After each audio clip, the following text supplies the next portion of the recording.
The invitation arrived in a battered, yellowed envelope addressed in a shaky hand that looked like it had traveled through time. I almost discarded it with the junk mail, but the name on the returned address caught my eye. Willow House. I hadn't thought about Willow House in years. As kids, it had been our playground, our haunted house, our fortress of secrets.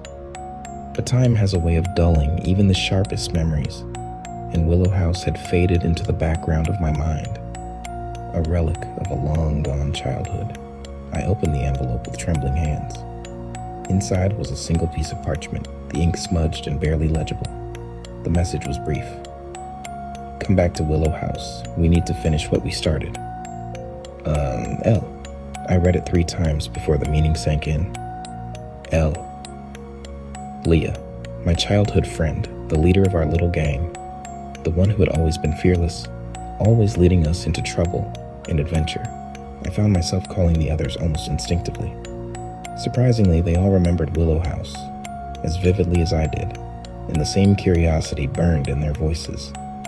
It didn't take long for us to agree to meet there, despite our busy lives and the years that had passed.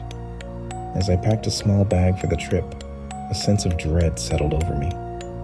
Willow House had been the source of many happy memories, but also of something darker, something we had all agreed to forget. The drive to Willow House was long and winding, taking me through the sleepy town we had all grown up in. Not much had changed, the same old houses, the same quiet streets. But as I turned onto the narrow dirt road leading to Willow House, a chill ran down my spine. The house stood at the end of the road, its silhouette dark against the setting sun. It looked even more decrepit than I remembered, the windows broken, the paint peeling. Nature had reclaimed much of the grounds, ivy and moss creeping up the walls. I parked my car and got out, feeling a mixture of excitement and trepidation. The others were already there. Leah, of course, with her wild red hair, now streaked with gray. Mark, the tall and lanky one, whose sense of humor had always lightened our adventures. Sarah, still as petite and serious as she had been as a child. And Jake, whose quiet strength had always been our anchor. We stood in awkward silence for a moment, taking each other in. Time had changed us all, but the bond we shared felt as strong as ever. Leah broke the silence, her voice cracking with emotion. "It's good to see you all," she said. "I know this is strange, but I felt we needed to come back. There's something we left unfinished here." Mark snorted. "What? You mean the ghosts?" Sarah shivered. "Don't joke about that. We all saw things here, things we never talked about." Jake nodded solemnly. "I remember. The noises, the shadows." Leah looked at each of us in turn. "Exactly. We need to face whatever it was for closure." The inside of Willow House was worse than I remembered. The air was thick with dust and the smell of decay. Our footsteps echoed through the empty halls, disturbing the silence that had settled over the place like a shroud. We decided to set up camp in the old living room, the only room with a semblance of comfort. As we unpacked our bags and laid out our sleeping bags, the memories came flooding back. "Remember the time we found that old chest in the attic?" Mark asked, a grin spreading across his face. Leah laughed. "Yeah, and it was full of nothing but moth-eaten clothes and old newspapers." Jake nodded, and we were so disappointed. We thought we'd find treasure. As the night wore on, we reminisced about our childhood adventures, the laughter easing the tension we all felt. But as the fire died down and we settled into our sleeping bags, the house seemed to come alive around us.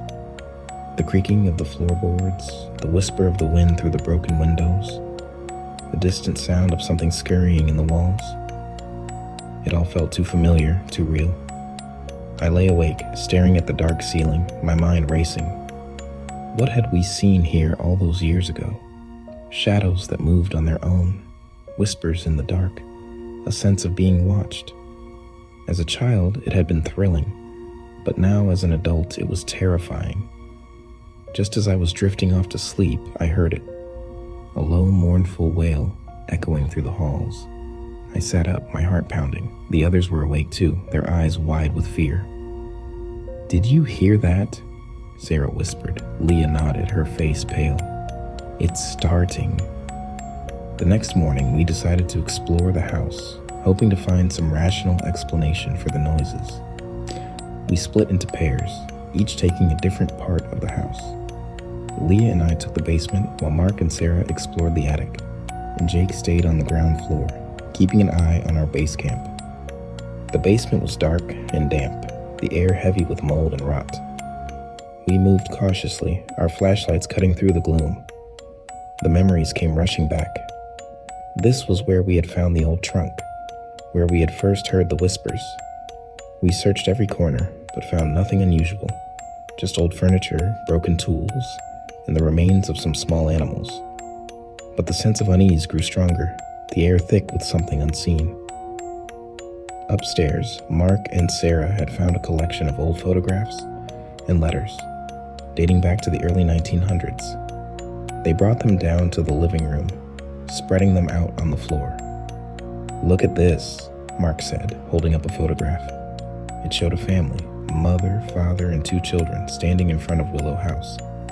Their faces were blurred, almost unrecognizable. Sarah pointed to the back of the photograph. "There's something written here." Leah took the photo, squinting at the faded writing. It says, "The Everetts, 1923. May they rest in peace." A chill ran down my spine. "Do you think they died here?" Jake nodded. "It would explain a lot. Maybe their spirits are still here, trying to communicate." We spent the rest of the day piecing together the story of the Everett family. They had lived in Willow House for a short time before tragedy struck. The father had gone mad, killing his wife and children before taking his own life. The house had been abandoned ever since. As the sun set, the atmosphere grew heavy with tension. We knew we were dealing with something beyond our understanding, something that had been waiting for us to return. That night, the activity in the house escalated. Doors slammed on their own, the temperature dropped suddenly, and we all heard the whispers, faint, indistinct voices echoing through the halls. We huddled together in the living room, trying to make sense of what was happening.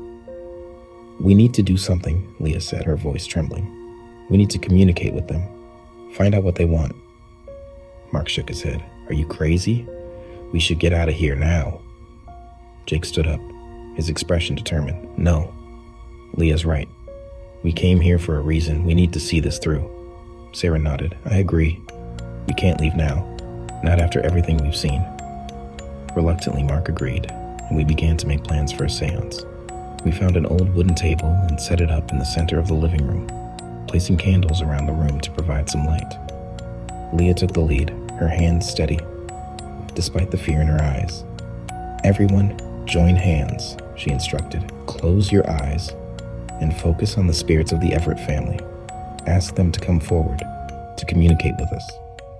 We followed her instructions, the room growing colder, and with each passing moment, the candles flickered, casting eerie shadows on the walls. I felt a presence, something cold and malevolent, watching us.